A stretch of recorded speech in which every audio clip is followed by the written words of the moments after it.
मेरा नाम सारिका है, मैं ऑफिस स्टाफ में काम करती हूँ। मेरा नाम आकाश है, मैं ऑफिस स्टाफ में काम करती हूँ।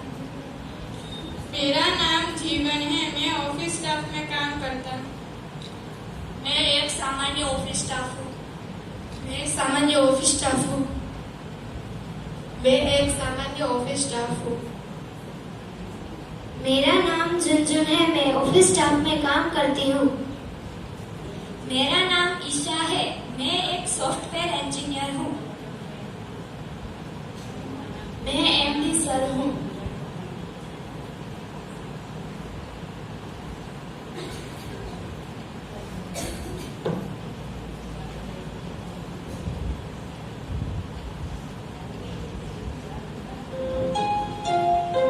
आकाश सर, आपको तो कोई जवाब ही नहीं। आकाश सर के कारण ही तो हमारी कंपनी इतनी तरक्की कर रही है। बिल्कुल सही कहा सारिका, इस साल के एम्प्लॉय ऑफ द ईयर हमारा आकाश सर ही तो है। आकाश सर, ये कौन है? लगता है हमारी कोई नई स्टाफ है।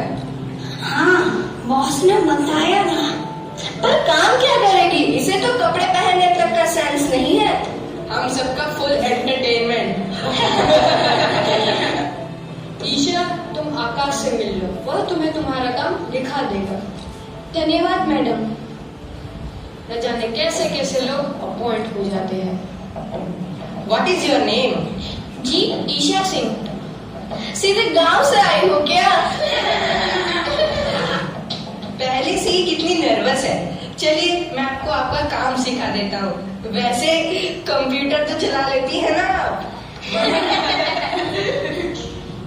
मुझको लगे है तुम लोगों को हमारे पहनावे से बड़ी दिक्कत है, पर मेरे यहाँ तो लड़कियाँ ऐसे ही कपड़े पहनती है। इंसान के कपड़े नहीं, उसके कर्म देखते हैं। और तुम सबकी जानकारी के लिए बता दूं, मुझको इस कंपनी में सॉफ्टवेयर डेवलपर हेड की पोस्ट पर रखा गया है। तो तुम सब हमारे को देखने की जगह अपना अपना काम देखो तो ज्यादा अच्छा हुए है। चलिए चलिए चलिए, मैं आपको आपका काम दिखा देता हूँ। इसको हेड कौन बना दिया सर? क्वालिफाइड है, अपनी काबिलियत पर बनकर आई है। पर इसकी भाषा तो देखो बिल्कुल गांव वाली है। भाषा तो इसकी हिंदी है, अपनी मिट्टी से जुड़ी है, अपने संस्कार नहीं भूली है, जैसा कि यहाँ बहुत सारे लोग भूल चुके हैं। और जिसे तू गवार कह रहा है ना मेरे दोस्त, वही भाषा आज भी तेरे घर पे बड़े बुजुर्ग बोलते हैं। क्या एटीट्यूड है इसमें? न कपड़े पहनने का सेंस, न बोलने का ढंग। मने लागे छे કે ચકલીના પંખ નીકળી ગયા। મને ચકલીનો પગ કાતરવા આવડે છે। Just wait and watch. आप सभी के लिए एक खबर है, हमारी कंपनी ने अपने सारे टारगेट समय से पूरा कर लिया है। जल्द ही हमारे एमडी सर कंपनी विजिट करेंगे। आकाश, यस मैम।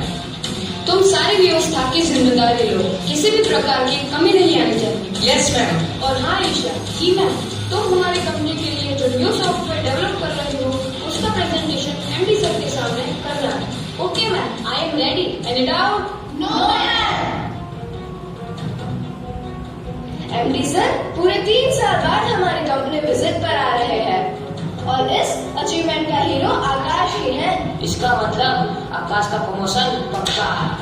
पर ईशा मैडम को तुम लोग कम मत समझना। क्या मतलब? मतलब ये कि ईशा मैडम अपने प्रोजेक्ट पर जोरों शोरों से काम कर रही है। देखना, सबसे अच्छा प्रोजेक्ट उन्हीं का होगा और इस साल का एम्प्लॉय ऑफ द ईयर भी उन्हीं को मिलेगा। चल चल, काम कर अपना। Hey guys, just chill. वो गवार क्या प्रेजेंटेशन देगी, तुम सब लोग देख लेना। वो हम सब की इंसल्ट करवाएगी। और हाँ, वो जो तेरी मैडम है ना, वो प्रेजेंटेशन नहीं, गांव देहातों की लोकगीत सुनाएगी। या दादा दादी की कहानियाँ सुनाएगी। तुम लोग हंस रहे हो ना, पर जब कोई इंसान पैदा होता है ना तो उसका पहला दोस्त उसके दादा दादी हुआ करे हैं और जिंदगी की पहली क्लास उन्हीं से शुरू हुआ करे हैं। जिंदगी का पहला सबक उन्हीं की कहानियों में मिला करे हैं। जो हमें अच्छाइयों और बुराइयों में फर्क समझाते हैं ना, वो हमारे दादा दादी ही होते हैं। पर तुम लोग ये फर्क पर नहीं समझ पाओगे, क्योंकि तुम लोगों ने दादा दादी की कहानियाँ सुनी ही कब है। ईशा। जी मैम, ये सब क्या है? मैंने तुम्हें बोला था ना कि जो भी प्रेजेंटेशन तैयार करके रखो उसे पहले मुझे दिखाओ। Yes ma'am. पर इस फोल्डर में तो कुछ नहीं है, खाली फोल्डर का प्रेजेंटेशन कहाँ दोगी? मैम, मैंने पेन ड्राइव में प्रेजेंटेशन बनवाकर आपको भेजा था। आप 1 मिनट रुकिए, मैं चेक करती हूँ। पर ये तो सब खाली है, क्यों टाइम वेस्ट कर रही हो? मैम, मैं माँ बापू की कसम खाती हूँ, मैंने सच में बनाकर आपको भेजा था। Just shut up. ये क्या कसम वसम लगा रखी है? यह तुम्हारा घर नहीं है, ये हमारा ऑफिस है। जी मैम। अब मैं एमडी सर को क्या जवाब दूंगी? तुम पे भरोसा करके मैंने बहुत बड़ी गलती कर दी। काश ये प्रेजेंटेशन मैंने आकाश को दी होती।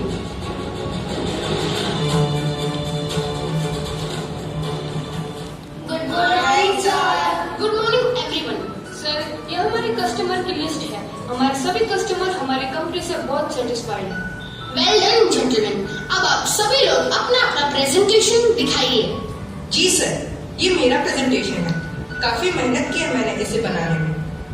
बहुत बढ़िया, वेरी गुड। अब जीवन, तुम अपना प्रेजेंटेशन दिखाओ। यस सर, ये रहा मेरा प्रेजेंटेशन।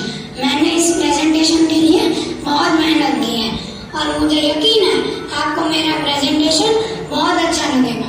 गुड, वेरी गुड जीवन। इसमें मुझे तुम्हारी मेहनत और लगन दिखाई दे रही है। अब ईशा। जी सर। तुम अपना प्रेजेंटेशन अभी मुझे दिखाओ। मुझे तुम्हारे प्रेजेंटेशन का बेसब्री से इंतजार है। सर, मैं आपको बताने ही वाली थी कि my presentation is ready sir. Isha. हाँ ईशा, अपना प्रेजेंटेशन प्रस्तुत करो। सर, यह मेरी प्रेजेंटेशन। हमारे प्रोडक्ट काफी अच्छे हैं, पर हमारी कंपनी की रीच काफी लो है। मेरे इस सॉफ्टवेयर के द्वारा हमारी कंपनी घर घर तक पहुंच जाएगी। हमारा प्रोडक्ट वे देख सकेंगे, खरीद सकेंगे, रिटर्न कर सकेंगे और सबसे बड़ी बात, अगर उनको कोई भी समस्या होगी तो हमसे संपर्क कर सकेंगे। बहुत बढ़िया ईशा, वेल डन ईशा। तुम्हारा प्रेजेंटेशन काफी प्रभावशाली था। तुम्हारे इस शानदार प्रेजेंटेशन के लिए मैं तुम्हें एम्प्लॉय ऑफ द ईयर घोषित करता हूँ। हमारी कंपनी में हमें तुम जैसे ही एम्प्लॉय चाहिए। और हाँ, तुमने ये जो शानदार प्रेजेंटेशन दिखाया ना, उसकी वजह से मैं तुम्हारी पूरी ब्रांच को प्रमोट करता हूँ। अच्छा, अब मैं चलता हूँ। Thank you sir for company visit. Isha. जी मैम। हम सभी को तुम पर नाज है। आज तुम्हारे कारण ही हमारी ब्रांच प्रमोट हुई है। पर मैम, मुझे कुछ कहना है। हाँ बोलो ईशा, आज तुम बोलोगी और हम सुनेंगे। मैडम, हमारी मातृभाषा यानी हमारी माँ की बोली, जिसे बोलने में मुझे शर्म नहीं गर्व महसूस हुआ करे है, पर कुछ लोगों में इसे बोलने में शर्मिंदगी महसूस हुआ करे है, क्योंकि उन्हें यह भाषा अपने स्टेटस की ना लागे है। पर वे क्यों भूल जाया करे है कि जिस स्टेटस की वह बात करे है, उस स्टेटस की नींव में यही भाषा है।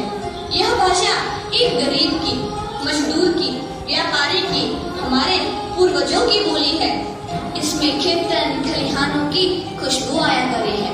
संत कबीर, तुलसी, पंत निराला, प्रेमचंद जैसे कवियों लेखकों ने हिंदी भाषा और उनकी बोलियों में पिछले 500 सालों में साहित्य रचा है। आज के लोगों को इसे बोलने में उनका स्टेटस गिर जाया करे है, इसे सुनने में अपमान महसूस हुआ करे है। मैडम, हम घर के बाहर कितनी गैर भाषा का प्रयोग कर ले, पर हम घर आते ही अपनी मातृभाषा में बोलने लग जाते हैं। काहे कि अपनी बोली में हमें सुकून मिले है। यह बोली हमें अपने परिवार से जोड़कर रखे है, हमारी संस्कृति और सभ्यता को बांधे रखे है। ईशा, ते तो हमारे बताने आग खोल दी थी। और हाँ आकाश सर, मुझे तो पहले से ही मालूम था कि आपने ही ईशा मैडम की पेन ड्राइव से प्रेजेंटेशन डिलीट की है और मैं बॉस को कंप्लेंट करने ही जा रहा था, लेकिन ईशा मैडम ने मुझे रोका और कहा मैं बुराई का जवाब बुराई से नहीं, अच्छाई से और अपने कर्म से लेना है। ईशा, क्या तुम्हें पहले से ही पता था? हाँ आकाश, मुझे माफ कर दो ईशा। सवाल न भूलो यदि सांजे घर आवे तो इन्हें भूलो न कहवाय। नम नाटक मोये नम मदिकनो। इसके कहने का मतलब है हमें अपनी राष्ट्रभाषा का सम्मान करना चाहिए। है भाषा मेरे मन की, भाषा तेरे भी मन की, हिंदी है अपनी बोली सुनो संजोली